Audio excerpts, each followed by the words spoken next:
I guess to start off, could you just introduce yourself? Yeah, my name is Charles J. Martin. I am the founder of Literati Press, Comics and Novels. We are a bookshop and publishing company in Oklahoma City. We just merged with the Writers Co-op, which is a legal cooperative. So we are the first community-owned bookshop and publishing company in Oklahoma. I've written comics, novels, screenplays. I've worked on video games. I've written just about everything. Been an editor, journalist. Yeah, nice. Yeah, I think it's all right. It's been an interesting life, if nothing else. Yeah, yeah. I was just wondering, like, what was you've been on this podcast many times with hmm the previous host, right? Yeah, yeah. Was it during we did this big launch of a comics line. We'd always done comics since we founded in 2010, but we did a big swing at trying to develop into a mid-level publishing company. And during that time, Okie Geek podcast was very helpful in us getting the word out. That was when we were releasing Glamourell's Daughter and We Promised Utopia and Blackjack Demon. Res Detective came out during that time. We had a one shot from Natasha Alterici called Haunted Beloved. It was a really, really busy time. And I think the last time I was on the podcast was maybe when we announced the first Curbside Chronicle, 3 years ago, almost 3 years ago. Yeah, and last year was the second edition or a Yeah, the second second volume. edition. So we're working on the third edition right now, of which you are going to be one of the writers, which is very exciting. Yeah, I'm super excited to be included. I remember reading that first one and just like being so amazed by all the Yeah. work in there. Yeah, Nathan Poppy, who's managing editor or editor in chief, one of the two of Curbside Chronicle, he had mentioned that he had had somebody reach out from, I don't know, like Switzerland or Sweden or something like that, because they had saw the comics edition of the Curbside Chronicle. So they reached out to him. They were like, "How did you pull this off?" Um, but I think that's one of the things that Oklahomans don't really realize about our home state, that we are absolutely like stocked with really fantastic comic book artists. And it's been growing to this point for a long time. There's just a really big community that is supporting the development of comic book artists, um, going all the way back to before Literati Press founded. Um, SoonerCon and other conventions like that were really trying to provide platforms for comic book writers and artists to try and make it easier for them to practice their craft here. And we've just seen this scene develop over the last 15 plus years. And we've gotten to a point where our comics that we're putting out, not just Literati Press, but as a state, we're punching way above our weight and putting out things that I would put on par with anything you see coming out through Image and DC and Marvel. And if a lot of the creators are also working for those major publishing companies too. It's a really exciting time. I'm really excited to have you back on to talk about this recent development of turning the shop over to a co-op. Yeah, yeah. Yeah.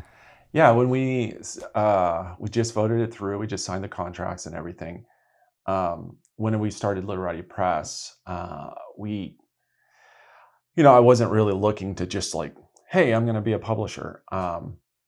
The reason we did it was I was a part of this arts cooperative called Rampage Artists, and they threw these large scale events to try and fund promotion across the country for the various member artists. And I was one of those as a writer.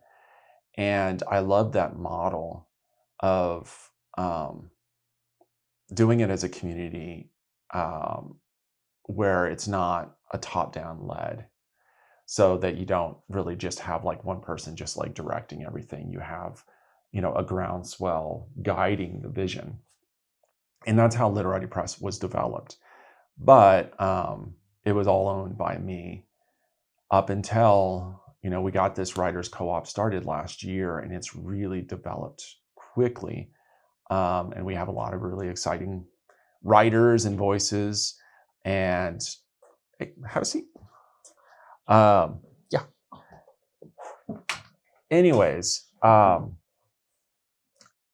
it allowed this community of people who are really avid about trying to provide a home for writers.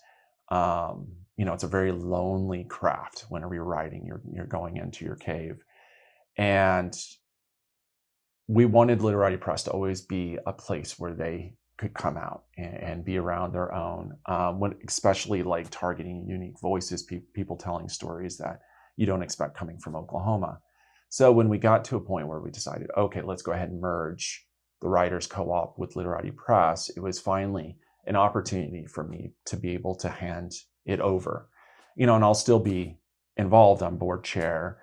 I'm here every day. I'm still going to be, running the bookshop end of it. But, anytime we spend money, anytime we elect board officers, anytime we decide to publish something, those are going to be things decided by the community rather than just, me decreeing, hey, I've got an idea, let's go do this thing. It's really exciting, and it guarantees succession. So if I get hit by a bus, like, the infrastructure is built in so it can run without me. And this is going to open up opportunities for us to chase down ideas that we've always kind of had in the back of our head, but we didn't have, enough people to realize it. We're already doing so many events here. We're doing open mics, we're doing workshops, we're doing writer groups, we're doing book clubs, and we want to continue growing that because there are a lot of bookstores in this world. There's a lot of bookstores in this city. We want to be that, but we want to be that and more. And we want to be the home where, if you're just that weird kid that really loves to write and you really love to create, and you like getting in the middle of big projects, like, you have a home here. And that was what I was missing whenever I was growing up. That was what I found whenever I first plunged into Rampage Artists. And that's what we wanted to create through Literati Press, by creating not just a bookstore, but also this event space where, writers can come back here into the back where we're at now and, talk books, or just, put on their headphones and do some work. It's been a long time coming. We've been chasing this vision for a long time. And this merger gets us one step closer to, to really solidifying that foundation that, if we do it right, generations down the road, writers will have an easier go of making their living and making their art inside Oklahoma. How does one join? Is it just a matter of filling some membership dues? So you have to be an actual person. So that because of the bylaws, we can't have a company come in and just buy 51% of the stock. There is a cap of how many any individual person can also get. You can get 5 shares a month, and that's it. So we just can't somebody can't just come in here and just take over. I actually have fewer shares in this company than the people who started from day one. So or fewer voting shares. So we have 3 membership tiers. We have one that is $15 a month. That gets you 1 unit share. And a unit share, it's like owning a stock in a company. There are only so many stocks and you get 1 vote per stock. So that's how this works. The longer you're a member, the more votes you get, the more control you have over the company. And these are like stocks. They have a financial value to them. And if we make more money than we lose at the end of the year, you might get a little check. And even if we lose money, that we don't have members having to chip in to cover the difference. And you keep them forever. So if you're not a member forever, your stocks or your unit shares are always there, and you can 20 years down the road, you can still be voting on who's going to be a board member for president or secretary or what have you. Or if we decide, hey, we're going to expand the bookshop, or we're going to start an imprint, you still get a chance to have a say in that. And that's $15 a month, $30 a month, gets you 2 shares, plus you also get a discount to everything we do. So any books you buy, any workshops you are a part of. And then we have a volunteer tier 2, which is 3 hours a month. And that gets you 1 unit share a month. So that way, we don't want budget to be as much of an issue, but we want to make sure all of our members are throwing some skin in the game. So our volunteers are, helping us out with a wide range of things, and what they're doing is just as valuable. Yeah, and I had hoped that first year, since we started last February, we would end the year with, maybe 15 members, and we had, 30 to 40. And we just keep growing. So it's just, and I think the talent is a thing that really is also really surprising, just how many really fantastic writers and comic book artists are a part of what we're doing. So that is part of what gave me the confidence that it was time to, hand over the keys. Yeah. So essentially, at one of these tiers or volunteering, you can say that you own part of a bookstore. Yeah, you own a part of a bookstore. Yeah, and in a very real way. Our day-to-day decisions are still made by the staff. So, you can't just come in here and it's like, you got to carry every book I love. We still want to make sure that our staff is the best positioned to understand what the community is looking for in books. But when it comes to what we publish, when it comes to, the kind of events we do and things like that, you have a very real say. And that's great. Like the problem with having a small business is usually a small business is run by one person. How long can they keep this thing alive? Family-owned businesses are very rare, going generation to generation. But whenever you have something like this, it can continue to evolve as the community of owners feel that it needs to evolve. So it doesn't have to be my vision forever. And in fact, it's going to be way more sustainable and way more vital to Oklahoma City if we all get a say in what this thing means. I can talk about LP Engage if you want. Oh, yeah, sure. What is it? Yeah, if you want to talk about LP Engage. So we started a side hustle called LP Engage with Travis Hill and JP Sloan and Mark Pate. Oh, They yeah, are sure. What various is it? comic book Yeah, professionals. if you want to talk about LP located Engage, just go around ahead. the country, but we all came together because we love making comics. I had made a comic with the help of Literati Press staff for the Oklahoma Institute of Child Advocacy. We had helped out with the Chilocco Indian School with OSU. So Travis came to us. He had been doing comics for various nonprofits and advocacy groups for a while, and he wanted to break off and started, something brand new. So we brought in JP and Mark to create this new company where we work with, like we're doing a comic with Johns Hopkins University professor. We've done things with a pediatric group out of DC, advocacy group. And the idea is taking these really dense ideas that are being worked on in Washington, DC and other parts around the country that are hard to make digestible, not only to just the general public, but also to legislators and other people who have influence over these realms.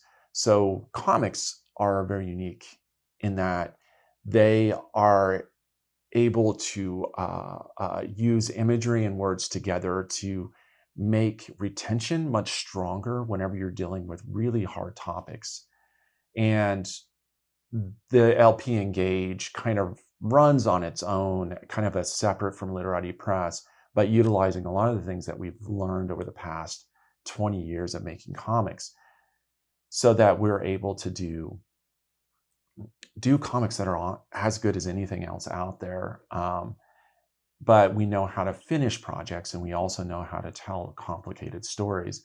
So part of what LP Engage does is also the Dick Tracy comic that we we were discussing earlier, where we're taking all of these spinning plates of different artist teams working on a comic for the Oklahoma Comic Arts Foundation as a way to show the might of Oklahoma comic creators and within this familiar IP, which is now going into public domain.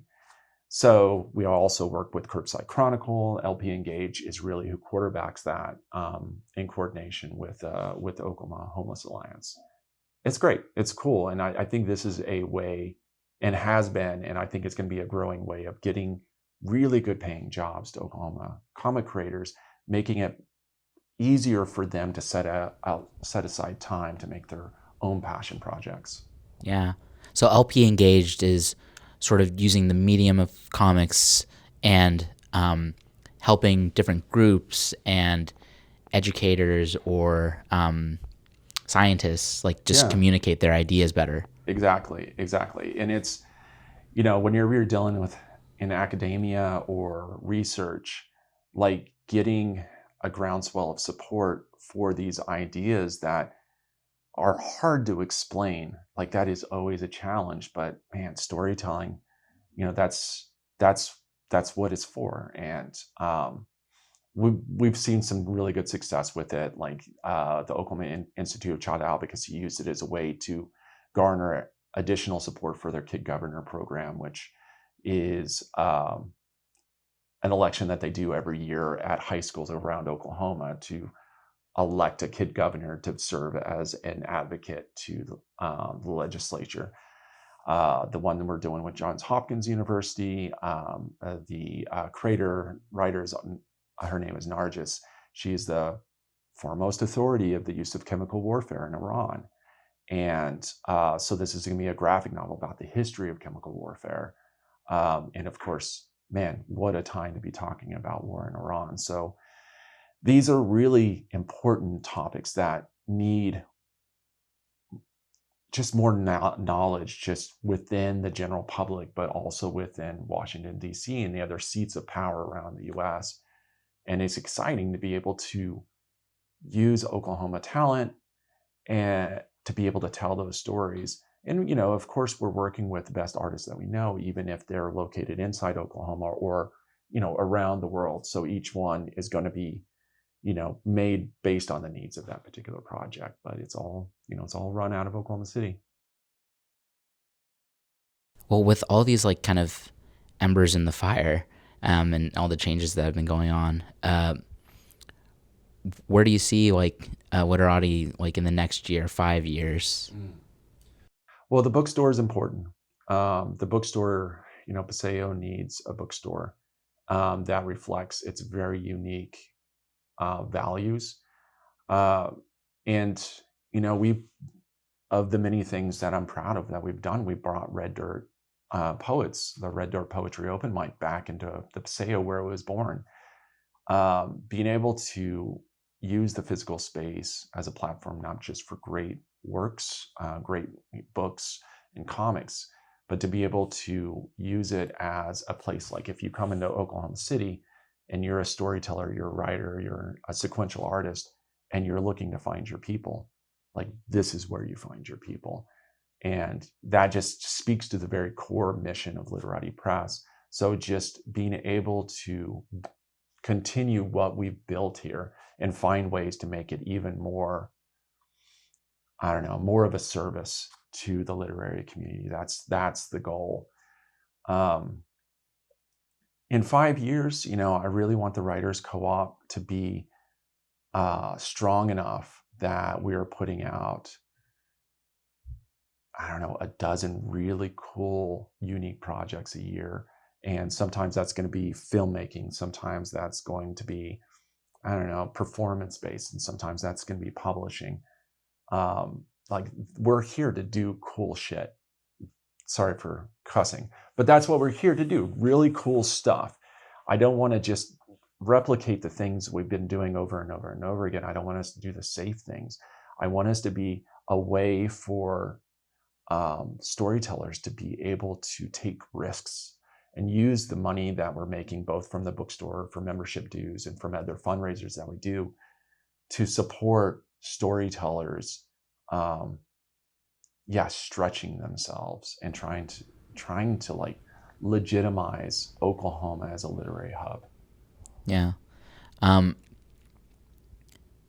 The way this co-op is like owning the bookstore, is that the first time a model like this has been in place in Oklahoma?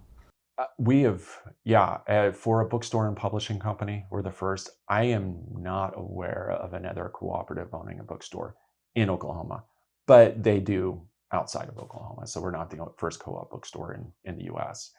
And there are reasons that individuals own bookstores because it reflects the individual personality.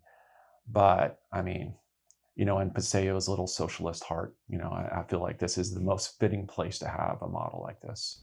Yeah. Well, was there anything else you wanted to talk about today? I would like to talk about Symponicon.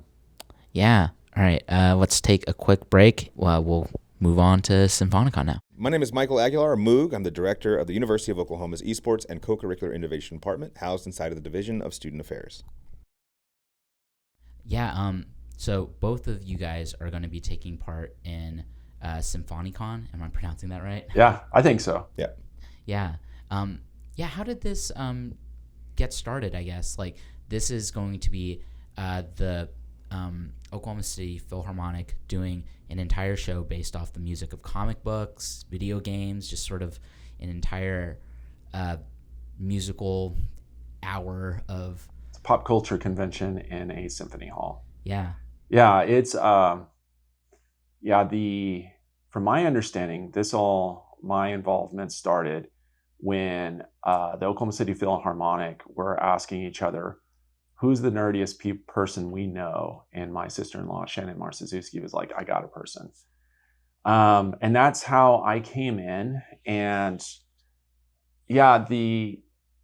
it's interesting having a conversation about how to reflect a pop culture convention inside a more reserved setting that you would normally get in at the Civic Center, specifically during a Pops concert.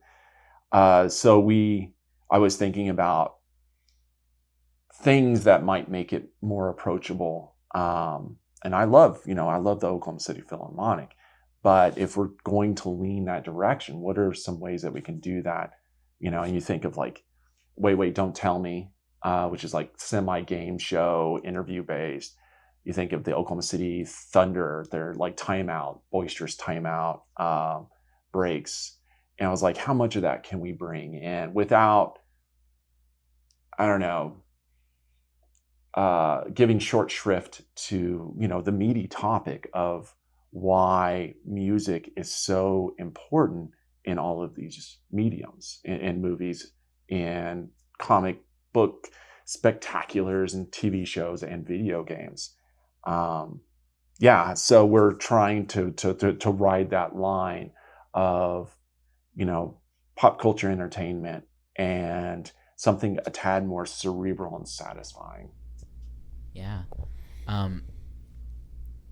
So what were the discussions like about like what fandoms kind of get represented in this show?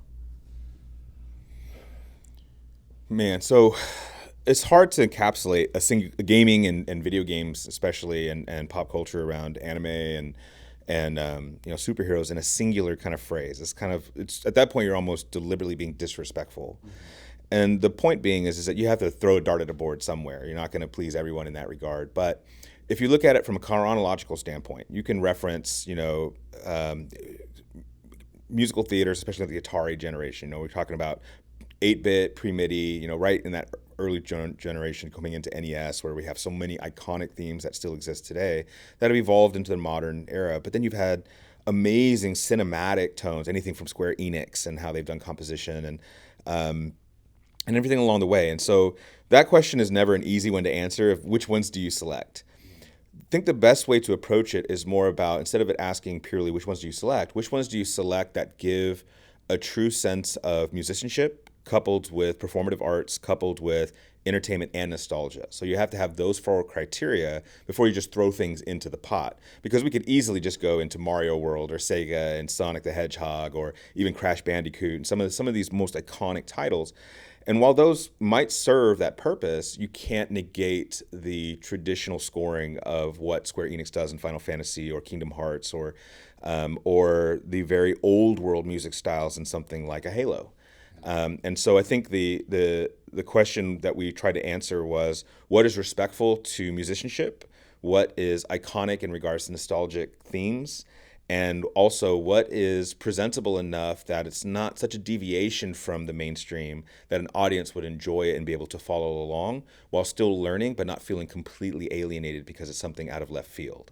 Yeah. So, Yeah, and there's a good blend of familiar and a little more niche. yeah. But I think the overall strategy that that Andrew and the team came up with whenever they curated this was there is an art to it. So starting off, especially with the video games, but it does this with the movie side too, where you're almost looking at kind of like, what is it, the very classic video games coming out of an arcade, more stripped down just because of the technology allowed, and then going into these really lush cinematic scores, that, like, if you look at the gameplay, you've listened to it, you look at the storylines, like these could be blockbuster movies, Right. but they're video games. So it's really like they were very mindful of touching the various aspects of film. So, like, going from, like, straight ahead superhero, this is what true justice sounds like, going to, like, Hans Zimmer and Christopher Nolan doing these really mind-bending movies where, like, without music, you are completely unanchored. And so music is that thing that keeps the audience from getting completely left behind. So looking at the various ways that soundtracks help us understand the emotions of this story, in all these different formats. Yeah, it was really really well curated, and looking at different types too, because you do have, of course, John Williams is there, Mhm. of course Mario is Right. there, but so is Cowboy Bebop. Mhm. And that may not have been something that the average audience would expect from this, but man, Cowboy Bebop may be one of the best TV show soundtracks of all time. Yeah. If you had to guess, I guess, how many different properties are being represented here?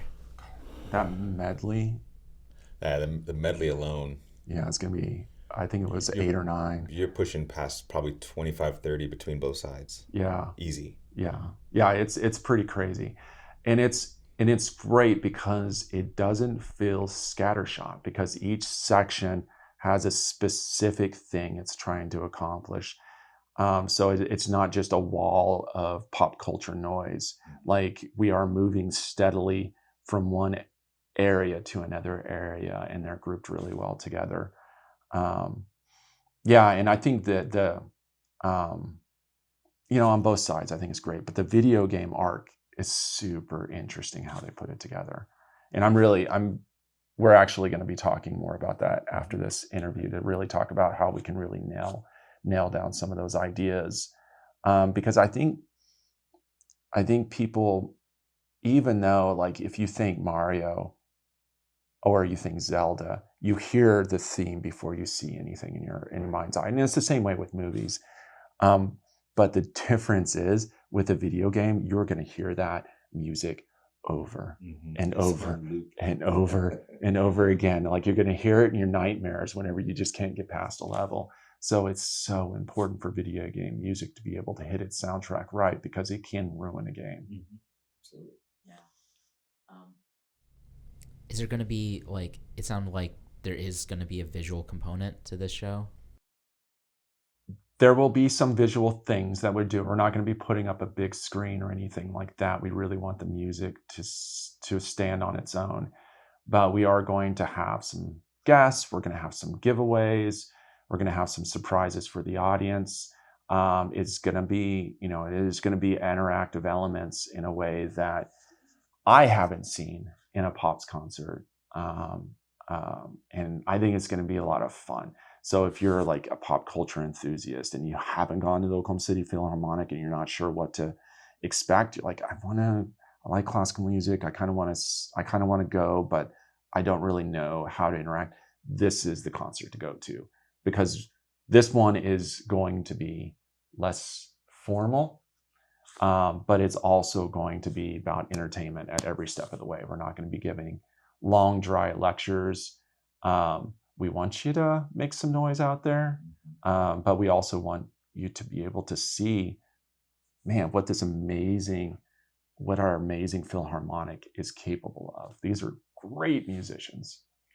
I think music naturally has that emotional draw, especially Yeah. composition, especially if it's coupled with a visual in a movie. And we can all remember certain things in movies that kind of define how we've shaped our dreams and how we shape even our personas and character types.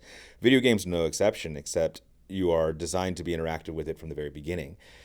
There are plenty of soundtracks within the video game sphere of all different universes where I'll remember Nintendo's Wii Shop, the theme song. People would loop it for hours because it's such a vibe in that way.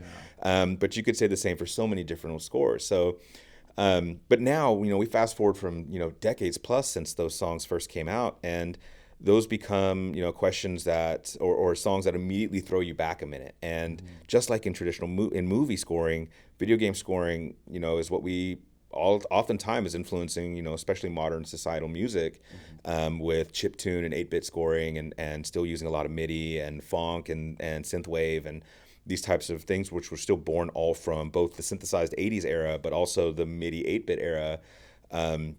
And as we moved through time, it continued to evolve, but it kind of still always goes back to that borderline 8-bit to 16-bit transition in a lot of foundational melody.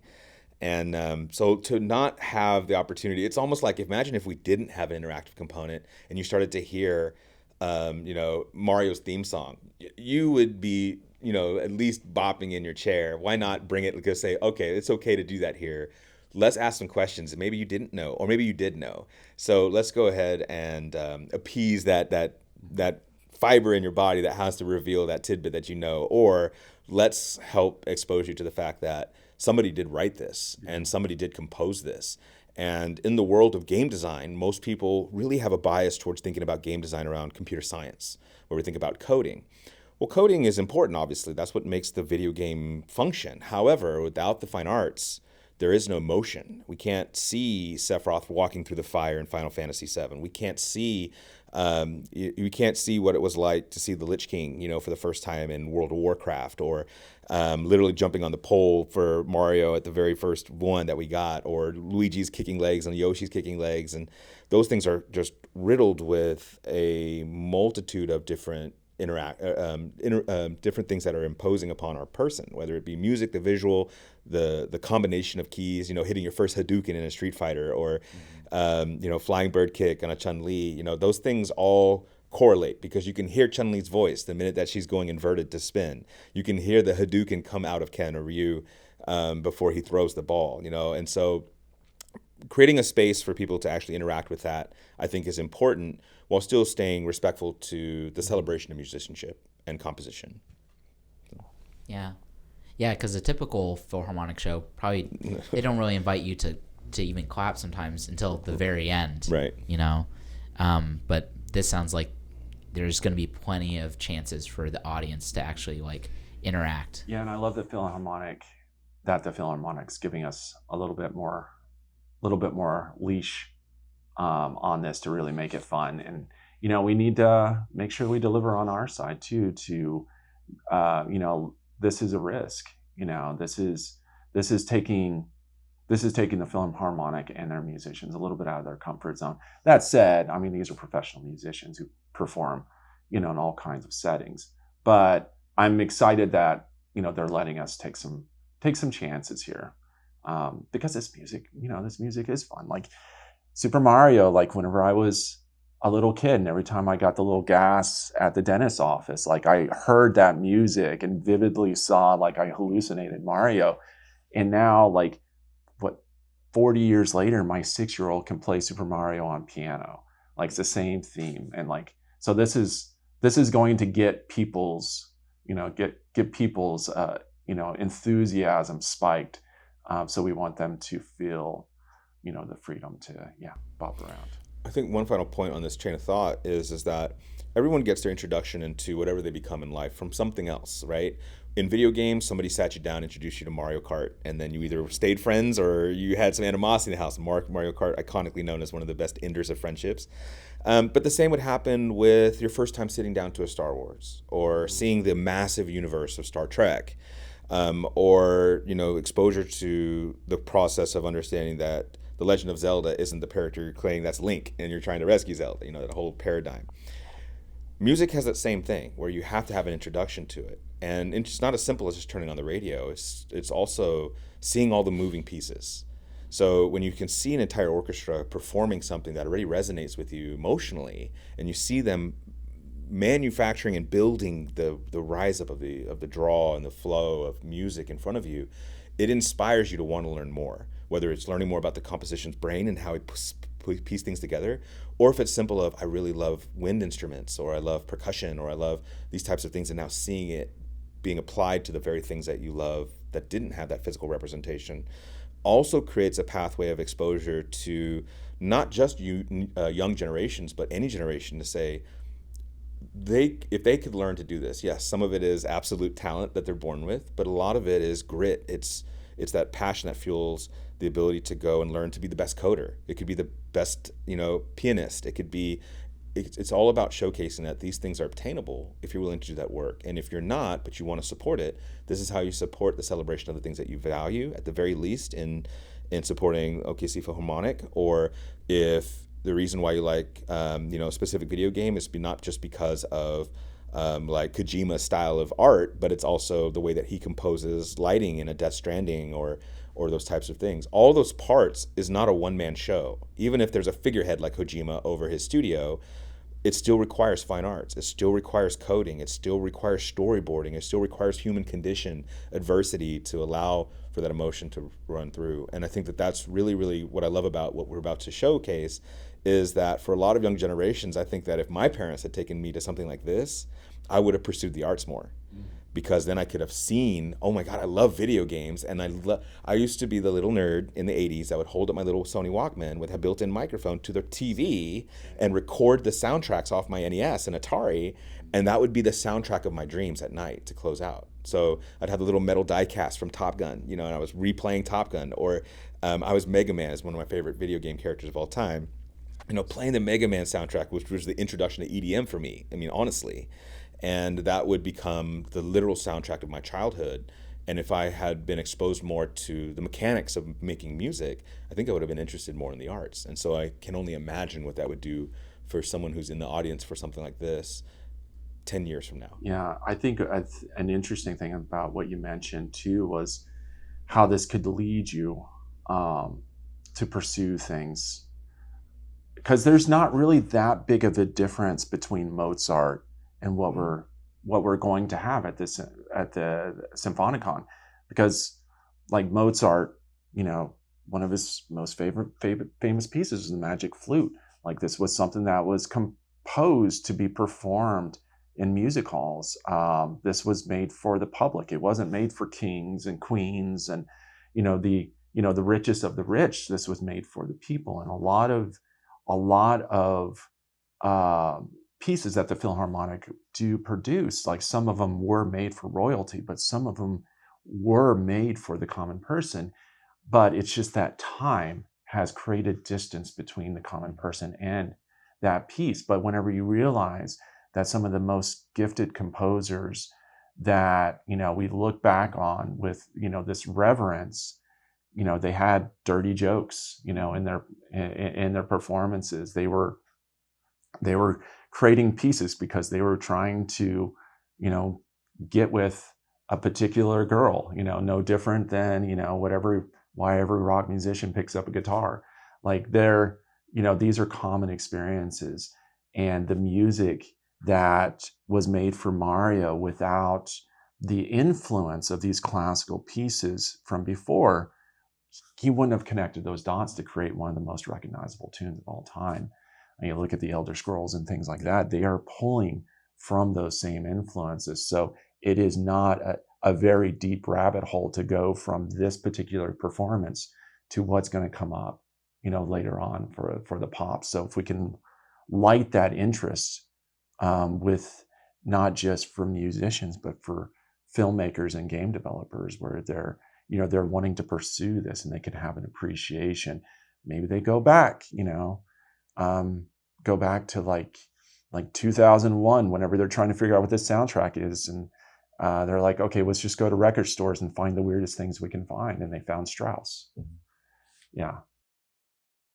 Yeah, I think the pop series is always great at just like bringing down the walls between what is considered fine art and pop culture, and that they're really just one and the same. Yeah.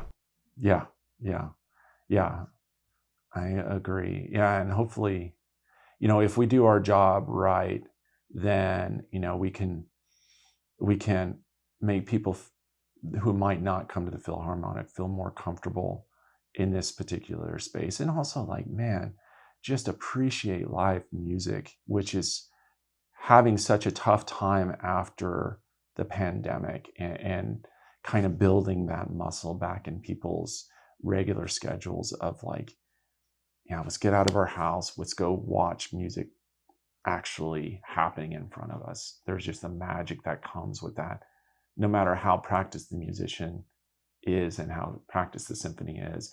Each performance is going to be unique. Yeah. Do you guys have a piece of music that you guys really wanted to make sure that it was being played at the show? Well, I had no input, but the ones that I am really, really excited are in here. I'm really excited about the Cowboy Bebop one. I think that one is great. And the Interstellar, I'm just really curious how that's going to be. I'm curious to see that live, because that piece, whenever you listen to it, is baffling. It's baffling. It's The movie Interstellar? Yeah, its soundtrack. It's just that one is the one I'm most curious to see how that's going to get adapted. I think on the video game side, one of the first things we do is we have to pay homage to retro games, right? We call them retro. For me, that was just my childhood. But the Atari generation, where we really just had really simplistic, symphonics and synthesizing technology in those consoles. So to modernize that automatically makes some nostalgia, because you can always reference certain bits and sounds, even if they were clunky sounding back then, and modernize them to have layering and depth. Is almost like continuing the work of those original composers and those original game designers, in that, sure, there's nothing wrong with wanting to celebrate it in its rawest, purest form, but again, to be able to almost remix it and modernize it, not for the sake of trying to do disservice to the original, but to celebrate the original in that context, only will literally strum the heartstrings of any video game fan over time, because to re-experience things that you've gone through in a different light doesn't devalue the original light. No one can take away the pixelated versions of Final Fantasy VII from my brain. Rebirth, Remake can't do that. It'll always be the chunky versions of Cloud Strife's hair and the way that his arms were built. However, hearing modernized versions of it, no, there's that point where it's just like, yes, for some of the older generations that were there when the game was just being launched, the new versions they'll dismiss. It's just like, oh, that's not the same thing. But for those that actually love celebrating, music and things through time, is I don't want, I'm going to go very polarizing here and go into the world of Star Wars, where we go into the way George Lucas wrote, episodes 4, 5, and 6, went back and did 1, 2, and 3, and then we continued 7, 8, 9. And obviously there's tons of opinions about those types of things. I'm not trying to incite a war there, but you have all the arguments there. It's almost like a cookie cutter statement of just, here's a boilerplate of arguments that are going to come out anytime this topic is brought up, in regards to which series were better than the other. And the realization is that if you're it's not about being a purist to me. It is about celebrating the fact that these things even exist. And the fact that, yes, it may not have gone down a way that I appreciate, because I can't stand episode 2, as an example. But while I can't appreciate that, I still need episode 2 to get to 3 and to 4 and 5 and 6. And so at those same points, it's like, at the very least, what I would hope people to do in scenarios where they're presented with a revisitation of something is to not dismiss it. As long as you can not dismiss it, we have something to talk about. We can debate about the semantics of it, but dismission is where we see a lot of things where people are just, we've kind of lost the art of debate too. And it's not about which one is better, in my opinion. It's more about the argument of what did you experience when you were exposed to that? Because if I listened to Legend of Zelda's original soundtrack at 8 years old, and then I listened to that for the first time, never having heard it ever before, and I was 40 years old, it's going to hit me completely different than if we fast forward 10 years in both of those timelines. So if I'm now 18 versus 50, then I'm still going to have a different interpretation of it, despite the game releasing at that time. Those perspectives are wonderful to talk about, as long as they stay civil. But it's also one of those things where it can just be, who are you at this time? What is the world going through? Where were you at, when this moment of time happened, or this thing hit your ear for the first time? And music in general already does that. Video games adds another emotional element on top of an emotional score, and then obviously time and place. And so I think looking at the medley that they're going to do at the beginning, which goes back into retro, is an opportunity for everyone to just pause and reflect about how we got here. Not to reflect on regret, not to reflect on if things could change, reflect on, that's the story. We can't go back and change it, but look at what's happened since then. And these were the catalysts. So I look forward to that, because the majority of music in video games now is very modern in regards to whether it is completely digital or symphonic, or traditional orchestration. And so it doesn't have a massive departure from what we see in front of us today. If we talk about modern games, PS5 and things like now. But to take 8-bit and Atari synthesized music and modernize it in traditional, wind and brass and things like that, I think that's a genuine, unique experience. I think what's really going to be fun about it too is you also have musicians who may or may not have ever played the original, like listening to this music and what are they pulling out from it? Like, this is the heart of it. Like, this is where we decide to do this decision and this decision and this decision. And like, yeah, if the people who composed the music on Ataris had the tools to do what modern composers can do, then they would have made different decisions. But like, yeah, that melody is still there. And so like, how do you, like, I have access to dozens of musicians with all of these different instruments. How do I take this, simple because of the nature of the technology, how do I take it and blossom it out? That's going to be really interesting. Yeah. So Charles, you'll be emceeing during the show? I will be. Yeah. So the first half of it'll be Andrew, the conductor, and I talking about the movies and whatnot. And then after that, I'll take over, and I'll probably have between 1 or 3 students throughout the different segments, as I am fortunate enough that my head of all of my competitive energies at OU is also a classically trained cellist. And so he and I had already collaborated with one of our professors at OU, who's Grammy Award winning for musical scoring, to develop a history of video games music class for OU. So this was right up our boat in regard to getting this request into why. Wonderfully, we were on the right track, because the majority, I'd say 75% of what's on this list already, before we were even tapped on the shoulder, was already present on the list. So we already know where that's coming from. The second student that I'm feeling on bringing on is also a graduate student. He's a professional writing major. He's the head of my media and news team. But he has developed a love for reviewing video games and including their scores. And he's also a musician himself and saxophone. So this is another area of what I like to represent, and what I do for OU, and why my department is not called OU Esports, but OU Esports and Co-Curricular Innovation, is that gaming transcends so many different areas of what we do in academia. It can be the philosophy between game design and critical thought. It can be the musicianship and artistry in that. It can be the coding and dealing with logic statements and stuff to deal with physics. It can be the journalistic aspects of being able to do exactly what we're doing right now, or doing live streams. but it can be all those things at the same time. And so this allows us to personify exactly who we are, where most people think about us as a topic as just being really sweaty at video games.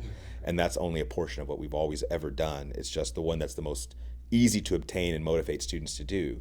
But when they start to realize that they have a pathway to write, they have a pathway to storytell, they have a pathway to document, they have a pathway to be an on-air talent, they have the pathway to do business operations or marketing strategy, and everything in between, then it becomes a very different narrative. And so the fact that we even got asked was, one, really humbling, but two, it's probably one of those things that I've really loved because I've gone to multiple concerts. I've seen Studio Ghibli concerts, I've seen play concerts, and this is, to be a part of something like that, to me is like, again, 43-year-old little Moog in West Germany opening an Atari for the first time, would have never dreamed that even being able to present this.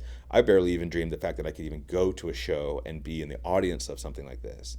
But this is my classical music. This is what's bumping in my car. You know, sure, there's plenty of pop culture, but if I need to go into my safe spaces, it's Mega Man soundtrack, and I'm back into daydreaming. It's literally Double Dragon soundtracks, which I have vinyls in their venue now, you know, of these things, including a Mega Man vinyl, no less. The Bayonetta soundtrack, all, you know, on vinyl. And so these all are things that are full circle for me, and I love it. So awesome.